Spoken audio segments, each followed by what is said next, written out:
Tu n'entendras jamais la voix de Dieu si tu négliges ça. 1 Thessaloniciens, chapitre 4, verset 7. La Bible nous dit, car Dieu ne nous a pas appelés à l'impureté, mais à la sanctification. Et j'entends beaucoup de chrétiens, que ce soit sur les réseaux, que ce soit dans la vraie vie, ils se plaignent souvent que Dieu ne leur parle pas, qu'ils n'entendent pas Dieu. Ils se plaignent souvent qu'ils n'ont pas d'expérience avec Dieu. Et beaucoup ont l'impression que le Dieu qui était dans la Bible, aujourd'hui n'est plus présent. Mais laisse-moi t'expliquer pourquoi. Ce n'est pas que Dieu a changé, mais le problème c'est que c'est nous qui ne marchons pas dans la bonne direction. Ce n'est pas normal que tu n'entendes pas Dieu te parler. Ce n'est pas normal que le Saint-Esprit ne te parle pas. Ce n'est pas normal. La Bible même nous dit, Dieu parle tantôt d'une manière, tantôt d'une autre. La Bible nous dit aussi que les yeux de l'Éternel parcourent la terre, tout le temps la terre. Dieu parle avec nous tout le temps. Il peut parler avec nous au travers les hommes qu'il envoie, une prédication, sa parole. Le problème, ce n'est pas que Dieu ne nous parle pas, mais le problème, c'est que nous ne sommes pas dans la même fréquence que Dieu. Alors laisse-moi t'expliquer. Vous savez, lorsque Adam et Ève étaient dans le jardin, ils vivaient en communion avec Dieu.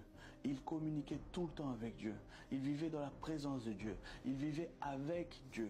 Mais le problème, c'est lorsqu'ils ont péché, ils ont perdu cette fréquence-là. Ils ont perdu cette relation-là. Et c'est ça le problème. Le problème n'est pas que Dieu ne nous parle pas. Le problème, c'est que nous ne marchons pas dans la bonne direction. Nous ne sommes pas dans sa volonté. Nous ne sommes pas dans la bonne relation. C'est pour ça que dans 1 Thessaloniciens, la Bible nous dit que Dieu ne nous a pas appelés à l'impureté, mais à la sanctification. C'est-à-dire, Dieu parle pas aux gens qui sont impurs. Bien sûr, Dieu peut faire grâce, peut parler à quelqu'un qui est dans le péché, bien sûr. Mais dans une vraie relation avec Dieu, Dieu parlera que aux gens qui sont sanctifiés, aux gens qui vivent dans la sanctification. La sanctification, c'est quoi? La sanctification, c'est délaisser le monde. La sanctification, c'est se mettre à part pour Dieu. La sanctification, c'est abandonner l'impureté pour la sainteté. La sanctification, c'est ça. C'est se séparer du monde pour se rapprocher de Dieu. C'est ça, la sanctification. Dans ce monde, il y a deux chemins seulement. Il y a la vie, il y a la mort. Il y a les ténèbres, il y a la lumière. Il y a l'impureté, il y a la sanctification. Et le problème, c'est que beaucoup de chrétiens, on aime être entre les deux. Si tu n'es ni froid ni bouillant, Dieu va te vomir.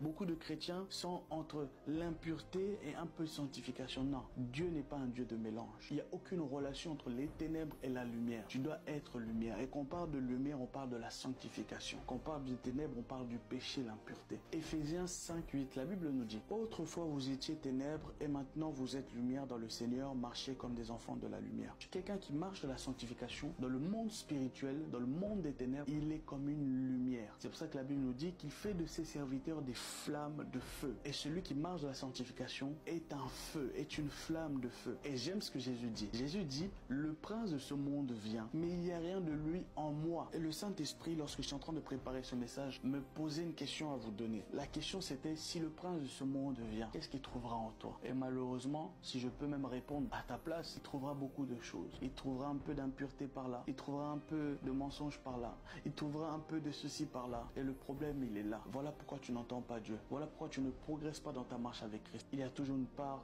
du prince de ce monde en toi. Et tu dois clairement te séparer. La Bible nous dit que Dieu fera la différence entre ceux qui le servent et ceux qui ne le servent pas. Dieu n'est pas un Dieu de mélange. Jésus a dit, je ne suis pas venu apporter la paix, mais je suis venu apporter l'épée. Parce qu'il doit séparer. Il sépara les boucs des brebis. Et tu dois être dans la séparation.